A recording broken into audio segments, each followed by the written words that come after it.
Hello and welcome to the Surfside Beach Oceanfront Hotel. Obviously, we're here in Surfside, which is south of Myrtle Beach. We're going to stay here at the Oceanfront Hotel, tell you our thoughts about the room, about the area, and show you the ins and outs of the facility. Also, you get saltwater taffy when you check in. That's nice. This common area here, we'll come back to this later, give you a full walkthrough of their little shopping area and whatnot, but let's go up to the room. And as we make our way to the room, I'm going to point out they have a little viewing space by the check-in area, and you can oversee the pier, or what will be the future Surfside Pier. Our room was a southern-facing room, so Myrtle's Inlet, Garden City, Pawleys Island, all in that direction.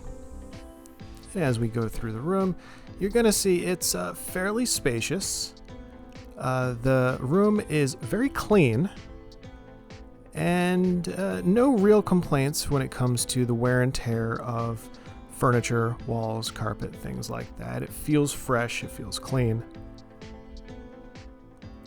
Now everyone always wants to know, how can I charge my device? There's only one straight USB charge on this fairly dated clock here, but there are outlets throughout the room, so just make sure you bring your wall outlet for your phone or whatever device you need to charge.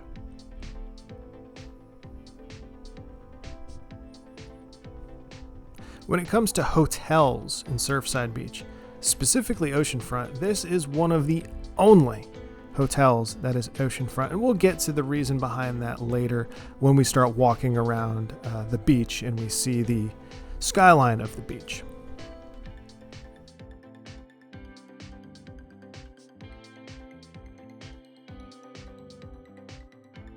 Again, a fair bit of room to move around and utilize during your stay.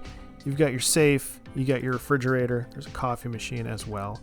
There's also this chair that converts to a bed.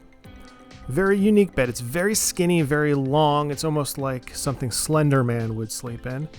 Also not very comfortable. So this room technically sleeps 3, but I feel bad for whomever has to sleep on that thing.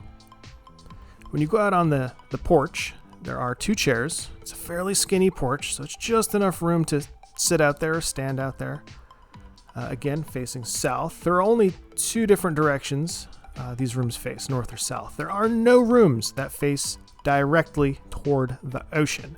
And I'll show you some examples of that side of the building later when we're on the beach looking at the hotel. During sunset, looks very nice. The camera does not pick up all the colors. You got to see this sort of thing with your own eyes, like any other sunset. It is nice, though, that when you crack open this sliding door, you can hear that water crashing. And I appreciate that for oceanfront hotels.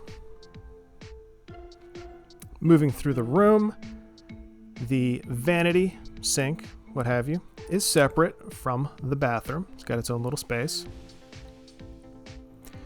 Toiletries are basic, nothing special.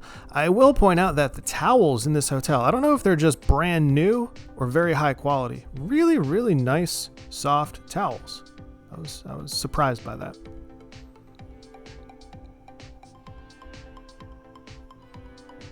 Again, bathroom felt clean.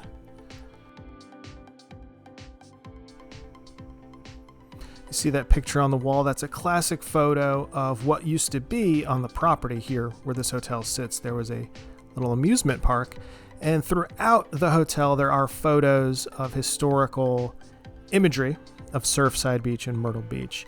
So there is, it's like a pseudo museum as you walk through the hotel. I appreciate that. As you can tell by the hardware on that door, this building is not new. It's been here for several decades.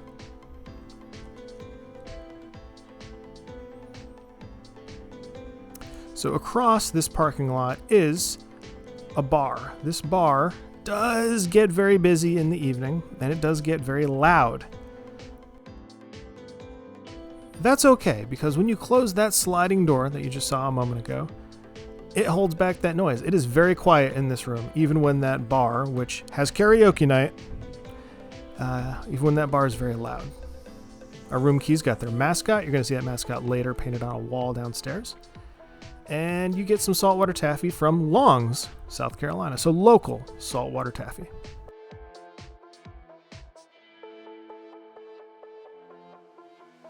You do get a discount at the local restaurants that are adjacent to the hotel if you use your room card.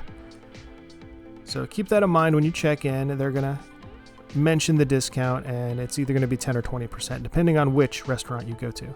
Oh yeah, the light switch for the bathroom is outside the bathroom, so if you've got a kid running around that wants to play a trick on you while you're in the bathroom, be aware that you might be in the dark because that switch is outside of the bathroom. Okay, so that's the room. Let's make our way downstairs and check out this hotel from all the amenity spaces. That is the Surfside Beach Pier under construction. We'll go down to the beach and get a better look at it in a moment. Oh, there's that mascot I was referring to. Boom, right there from the room key. Painted on the wall downstairs. So let's walk over the sand dune and get a view from the beach. So this is going to be a big feature of not just Surfside Beach, not just downtown Surfside, but for this hotel, because you could walk out your hotel, that's the hotel right there, and get on the new pier, which is going to be very convenient, and it's going to drive the reservations, I'm sure. Notice there's no windows facing the ocean on this building. You can see that here they only face north and south, so there's no truly oceanfront rooms. They're all kind of off to the side.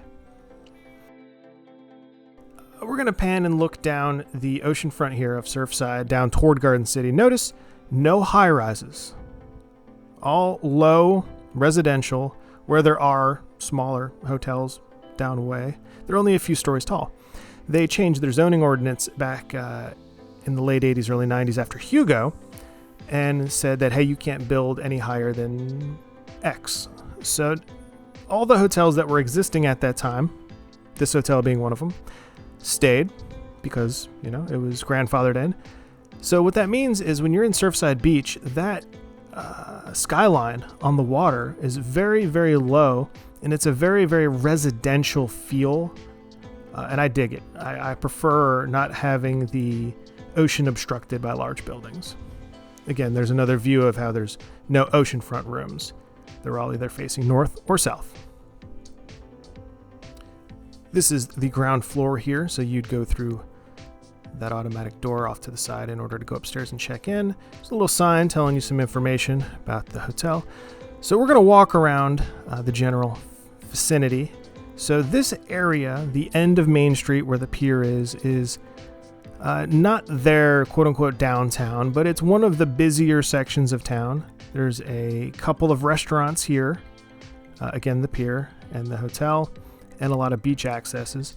So this is going to be a fairly busy area. So you have plenty of dinner choices if you're staying here multiple nights. And it's worth just getting out and walking around. Surfside Beach is a very golf cart and walking friendly town. So be aware of that. There will always be pedestrians and there will always be golf carts. So if you're driving around this area, just keep an eye out for them. So looking from the south side of the building, that's the building there, you can see a couple of the restaurants I was referring to.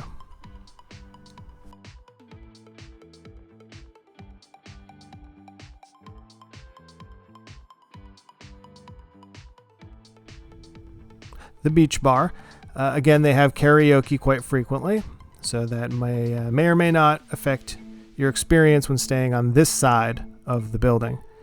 Of course, they have a pool. No one was brave enough to use it on this day. It was quite chilly this evening. Going into the common space, this is that balcony that we were on earlier when we were looking at the pier before the sun went down. And this is the interior. There's some lounge area. There's a little meeting space off to the side. And they also have a convenient store slash, I don't know what you want to call it. It is self-service. We'll get to that in a moment. There's a picture of the pier after Hugo. So it gives you an idea of the devastation that Hugo left in Surfside. So here is the self-checkout convenience store I was referring to. You can grab whatever you like, whether it's a drink, a sandwich, a candy bar, a coffee, and you pay at this kiosk. You scan your own items, you pay for your own items. I presume this is 24/7. I didn't see any signage that said otherwise. And it's very unique. I have not stumbled across one of these locally before. Here are some of those photos I was referring to. Throughout the hotel, there are photos and little explanations with dates of things that have happened in the area over the decades. I appreciate that. This is the next morning. Of course, I'm going to show you a long shot of this view because, again, skyline's not covered with tall buildings. You can actually see down the beach. And the morning sky is always nice, especially when you're sitting in the bed. This is the view from the bed, and you can look out the window and see the water, which means you can also hear the water. So in the morning, if you just crack that door open, you can wake up to the sound of the ocean. So overall, I really enjoyed the Surfside Beach Oceanfront Hotel. I would recommend it. The building is aged, so don't get me wrong there. It's not like some of these newer oceanfront hotels in Myrtle, downtown Myrtle, but Surfside's a different beast. Surfside's a little more laid back, it's a little more aged, it's a little more residential. It's a much different vibe. So if you're looking for more of a low-key hotel experience or area, I would recommend Surfside, whether you're getting an Airbnb or a hotel like this. So yeah, thumbs up, recommend it. And that's about it. That's what I got for you today. So until the next video, everyone, take it easy.